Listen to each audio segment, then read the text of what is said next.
Halo sobat, pintu teater 1 telah dibuka. Kali ini Mimin bakal ngebahas sebuah film yang dirilis di tahun 2022. Film ini berjudul White Room. Film ini menceritakan bagaimana seorang agen FBI yang dialih tugaskan di divisi penyadapan dengan berbagai tata aturan yang harus agen tersebut lakukan. Akan tetapi, ia malah melakukan beberapa pelanggaran meskipun hal itu sengaja ia lakukan untuk membereskan misi yang ia emban. Tidak hanya itu, divisi penyadapan sedang menyelidiki kasus yang menyangkut seorang kartel besar yang memiliki akses untuk menemukan beberapa penjahat besar lainnya. Penasaran bagaimana kelanjutan ceritanya? Tanpa menunggu banyak lama, mari kita mulai intronya.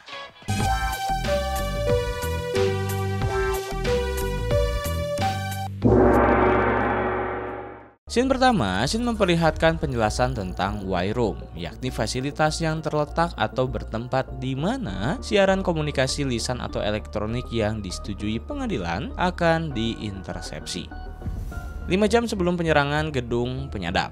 Di dalam ruang penyadap milik FBI, mereka memiliki akses khusus untuk melihat CCTV dan akses komunikasi yang berada di negara Amerika. Di sana ada seorang petugas wanita yang bernama Nur. Ia sedang melihat target yang sedang mencari-cari ia selama ini. Selain itu ada pria tua bernama Sen yang memiliki jabatan sebagai kepala divisi tersebut. Kemudian datanglah seorang agen khusus yang bernama Justin Rosa yang akan ditugaskan di ruang penyadapan. Justin di sana langsung bertemu dengan seorang petugas keamanan gedung. Meskipun Justin adalah seseorang yang baru bekerja di ruang penyadapan, tetapi menjadi seorang agen khusus sudah dijalaninya selama 18 tahun. Kemudian ketika masuk ke ruang penyadapan, ternyata di sana Justin telah melakukan kesalahan pertama, yakni terlambat untuk masuk kerja. Di ruangan penyadap ada seorang pria tua yang menjadi kepala divisi bernama Shen dan seorang wanita bernama Nur. Terjadi percakapan antara Justin dengan Sen. Mereka membicarakan di mana Justin bekerja sebelumnya. Begitupun Justin menceritakan alasannya mengapa ingin dipindahkan ke ruang divisi penyadapan. Karena ia ingin mencoba untuk kasus yang lebih besar dan banyak aksinya. Mendengar hal tersebut, Sen hanya bermuka datar dan menanggapinya dengan secukupnya.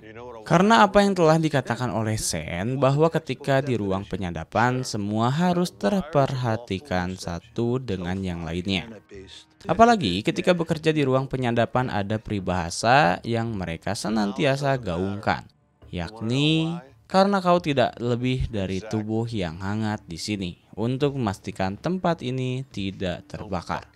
Kemudian, Sen menyebutkan bahwa jangan sampai Justin melakukan kesalahan ketika dalam bertugas. Karena kasus yang akan mereka tangani adalah kasus penyelundupan senjata yang melibatkan beberapa kartel.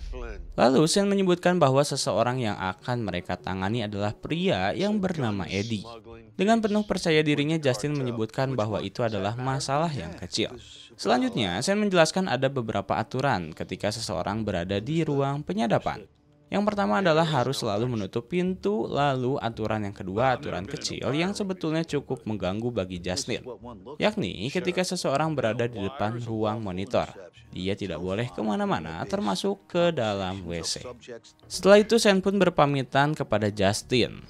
Berbeda dengan Sen, Nur adalah seseorang yang dapat diajak bekerja sama, bahkan di sini Nur menjelaskan beberapa informasi yang harus dilakukan oleh Justin ketika menjalankan tugasnya. Pertama, Nur memberitahu siapa Eddie sebenarnya. Eddie adalah seseorang penyeludup senjata yang memiliki koneksi dengan beberapa negara di luar. Bahkan saat ini Eddie mengembangkan bisnisnya menjadi salah satu pemasok narkoboy ke beberapa daerah. Untuk mendapatkan semua bukti yang kuat, agen FBI harus menemukan kaki tangan dari Eddie, yakni seorang pria yang bernama Panggilan Junior. Akan tetapi sampai saat ini, Junior belum diketahui identitasnya.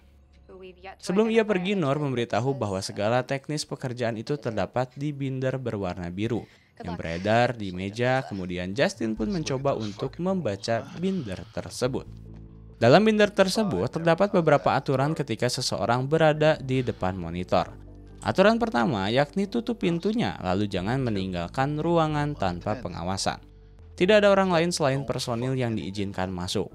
Jangan kacaukan apapun. Jika kau punya masalah, pertanyaan, atau dalam keadaan darurat, satu-satunya nomor yang harus kau hubungi adalah nomor Shane.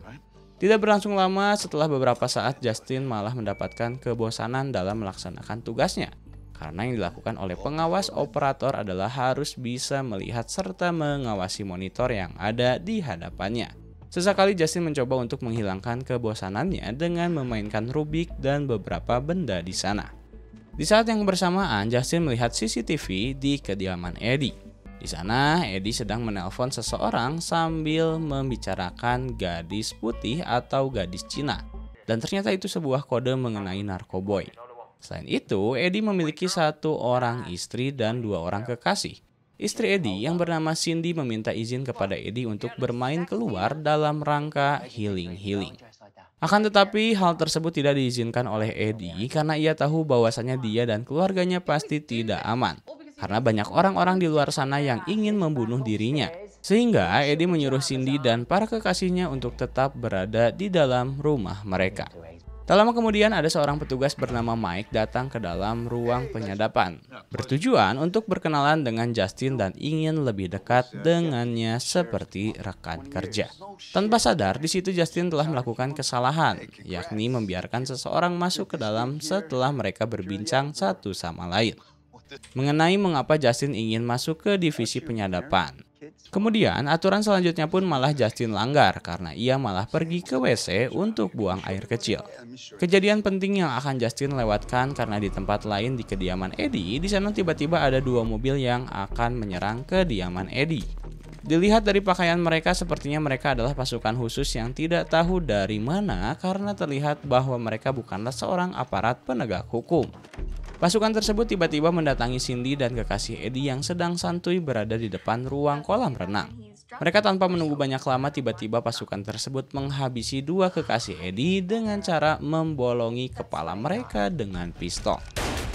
Mendengar ada sebuah suara tembakan, Justin pun langsung mencari cara agar dirinya selamat.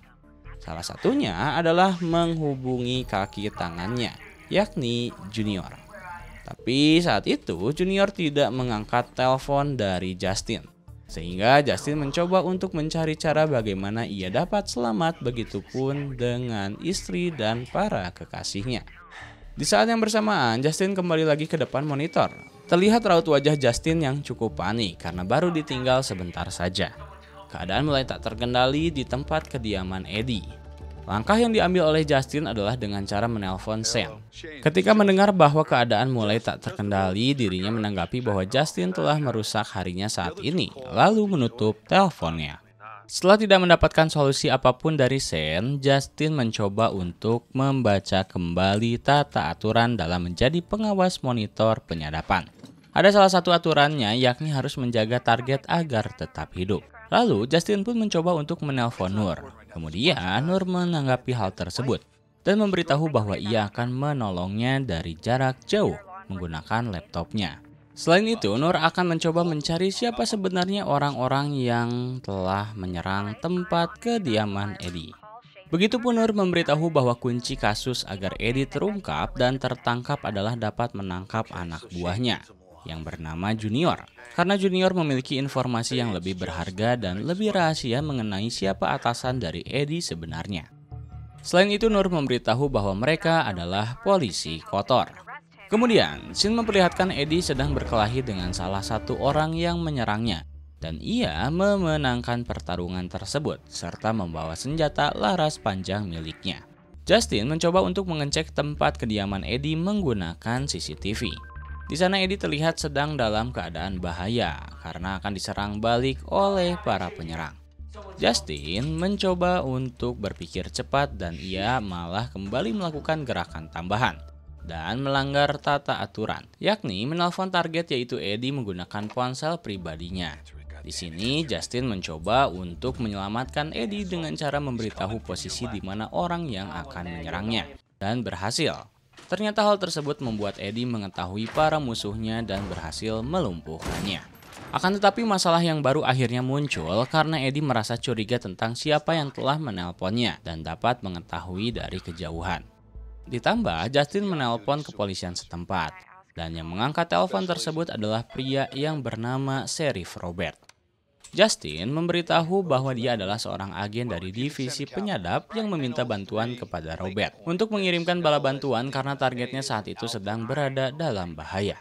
Kemudian, tak membutuhkan waktu lama, Eddie mengetahui bahwa orang yang membantunya adalah seorang agen dari FBI. Hal ini membuat Justin merasa terancam. Setelah itu, Justin pun kembali menelpon Shane dan melaporkan tentang apa yang telah dia lakukan. Di sini Shane sangat memarahi Justin karena ia melakukan hal yang sangat fatal, yakni menelpon menggunakan telepon pribadinya. Padahal sudah jelas dalam tata aturan, serta memberitahu bahwa polisi kotor itu ada di mana-mana. Dan Shane menyuruh Justin untuk membatalkan permintaan bantuan kepada kantor polisi setempat. Ketika Justin menghubungi Robert, ia beralasan bahwa apa yang telah ia katakan sebelumnya adalah sebuah kesalahan instruksi. Namun Robert mengatakan bahwa mereka memang akan melakukan hal yang sama karena untuk prosedur pengamanan di daerahnya. Di sini Justin merasa curiga terhadap Robert dan Justin pun mencoba untuk mengecek CCTV yang berada di luar rumah Eddie. Di sana ada beberapa pihak polisi setempat bertemu dengan pasukan penyerangan. Akan tetapi mereka seperti saling mengenal satu sama lain.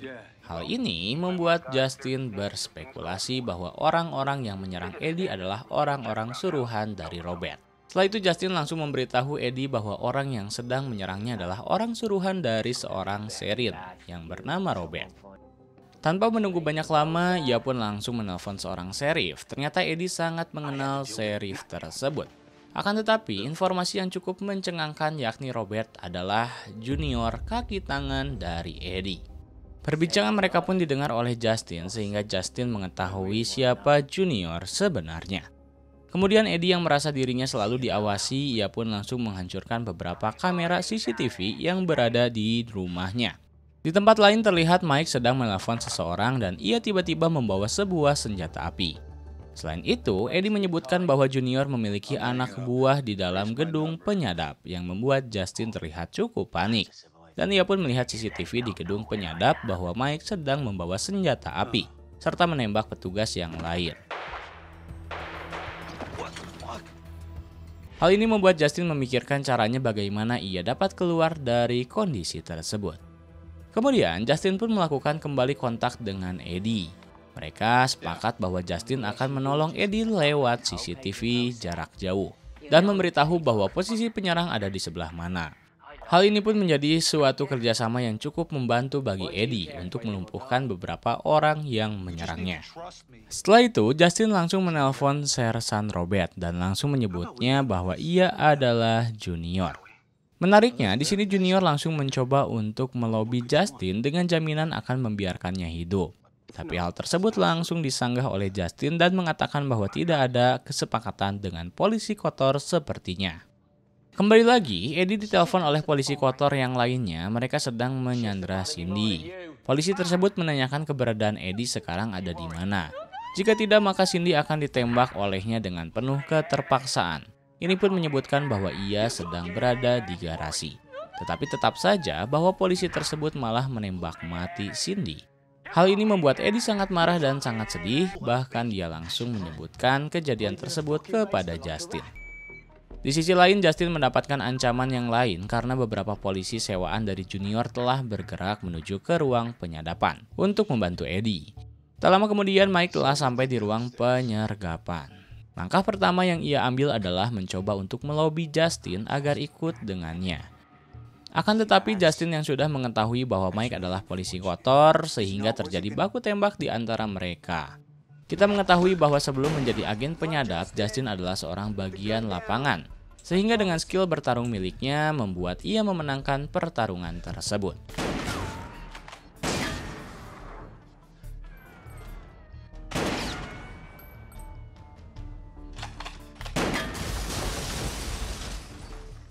Hey, Boy Scout. Kemudian, Justin kembali lagi ke meja monitor yang melihat ada seorang pria yang terlihat Eddie sedang terbujur kaku. Dan tak lama kemudian tiba-tiba pria yang menggunakan senjata lengkap itu menembak 2 orang petugas lainnya. Dan ternyata Eddie telah berhasil menyamar sebagai salah satu dari mereka serta menumbangkan beberapa polisi kotor tersebut. Setelah itu terjadi perbincangan di antara mereka, Justin menyebutkan bahwa Eddie harus memberikan beberapa daftar yang dibutuhkan oleh FBI. Kemudian Justin melihat Eddie yang bergerak sendirian. Ia berhasil menyerang beberapa polisi kotor hingga mereka tewas.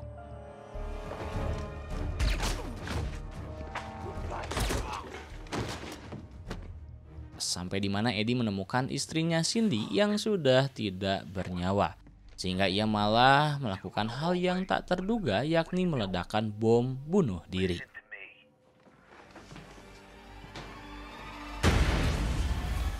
Kemudian Justin mencoba untuk membawa beberapa senjata yang berada di dalam berangkas. Tak berlangsung lama, Shane datang ke gedung karena sebelumnya Justin pernah curiga kepada Shane karena pernah berbincang dengan Mike sebelum kali pulang dari gedung penyadap. Dengan gerakan yang dilakukan oleh Justin, yakni mencoba menginterogasi Shane dan menuduhnya sebagai orang yang telah bekerja sama dengan Robert, akan tetapi di sini Shane berhasil meyakinkan Justin bahwa dirinya bukan seorang yang patut dicurigai. Kemudian Justin pun menceritakan semuanya bahwa Robert adalah junior dan tak lama lagi penyerangan akan dilakukan oleh Robert dan anak buahnya. Di saat yang bersamaan, para polisi kotor pun mulai memasuki gedung penyadap. Ini menjadi pertarungan antara Justin dan Shane melawan polisi kotor. Terjadi baku tembak di antara mereka sampai di mana Justin dan Shane terpojokan. Apalagi ditambah ternyata Nur menjadi sandera oleh Robert yang membuat Justin menyerahkan dirinya.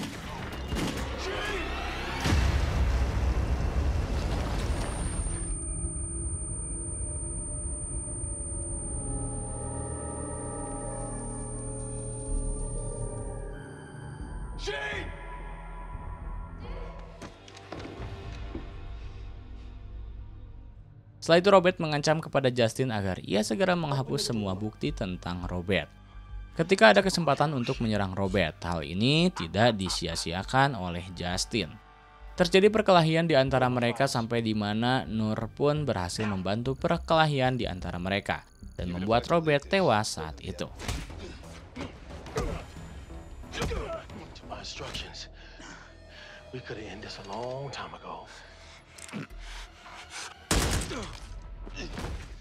Scene terakhir memperlihatkan Shane yang masih hidup akan tetapi memiliki luka di tubuhnya. Mereka membicarakan bahwa apa yang telah dilakukan oleh Justin adalah hal yang sangat beresiko. Bahkan membuat semua fasilitas di ruang penyadap menjadi hancur. Tapi mereka sangat berterima kasih kepada Justin karena telah menyelesaikan kasusnya. Tamat.